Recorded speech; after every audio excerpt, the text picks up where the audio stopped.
Namaste, Jai Hind, Rajeev ji. You're going to get busier now. The thrust of this budget is towards, comes right under your domain.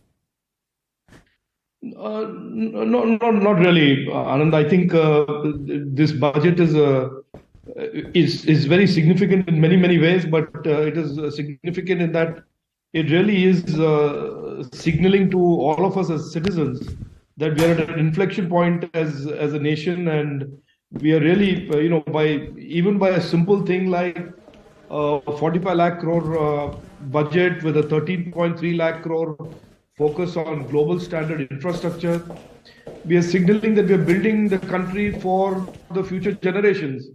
And then added to that, we have digitalization, which is accelerated, that the budget signals. It talks about skilling, modern skills for our youth. It talks about 160 new nursing colleges, because Indian nurses are in demand, not just in India, but all over the world. It talks about 30 Skill India international centers that will create opportunities, that will prepare Indian youth for opportunities globally. So, in many ways, this is the first of a series of, I assume, of future-ready budgets that are signaling that we are entering really a home stretch of going from fifth to the third largest economy first, and then and onwards and forwards. The $5 trillion economy, as the economic survey and the chief economic advisor said, is within reach. The third largest global economy is within reach. And so all of these things that are being spoken about in these budgets, all these initiatives are really to propel the country, propel our economy into a different level and a different stratosphere. And I think perhaps it is because we are now at a different level of performance, and we're building a different narrative of a different type of future with almost reimagined ambition, that a lot of people, a lot of my friends in the opposition are struggling to characterize this. And because they fail to find anything meaningful, they go back to the tried and dusted. It is anti-poor. It is not dealing with. I heard the former finance minister who ran the economy to the ground today say that the finance minister did not mention the word poverty, as if mentioning the word poverty is some sort of a qualification or a badge of honor that you wear. So, we are at a very, very different place. This budget is signaling to the world and to all of us as Indians that we are, as a nation, at a very different place and ready to really take off into a different orbit. The budget is pushing a lot of people to unlearn and also relearn.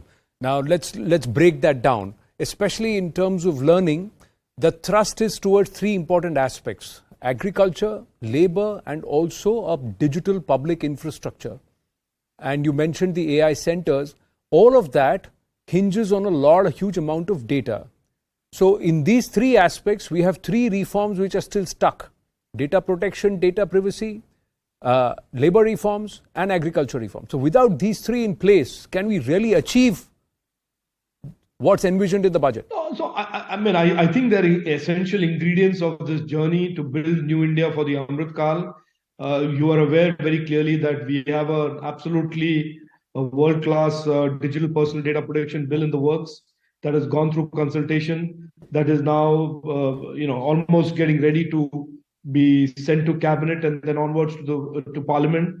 We have an ecosystem. The budget today mentions the National Data Governance Framework and Policy that went through a process of consultation in the early and mid 2022 and is becoming policy today, that creates a framework for organizing, managing government data, and also creating the essential platform for AI research and AI innovation, which is the India Data Sets Platform.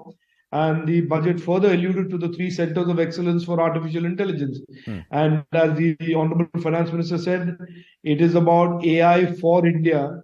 And we want to put AI to work for improving governance, which has significantly improved in the last 8-9 years with digital technology, but take it even further. So all of these are connected. I don't think anything is stuck. I can assure you that in Prime Minister Narendra Modi ji's government, nobody can afford to have anything stuck.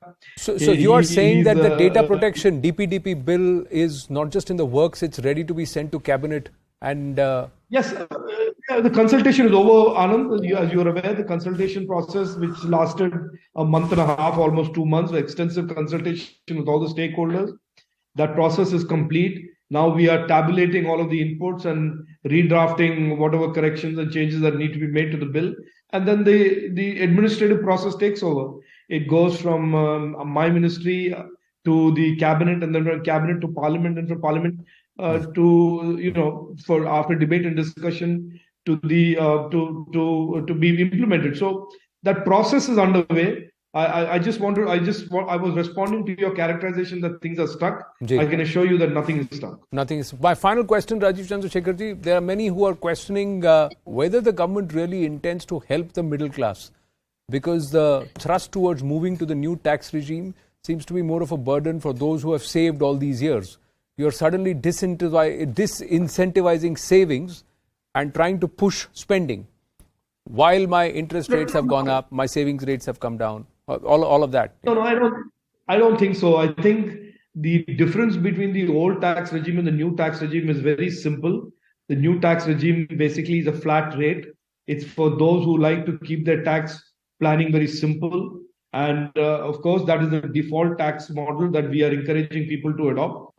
For those who have exemptions and they have the other older tax regime that they want to follow, the choice is always available to them. So it's not a question of but only for a year. Government pointing in any one direction and saying go here or go there.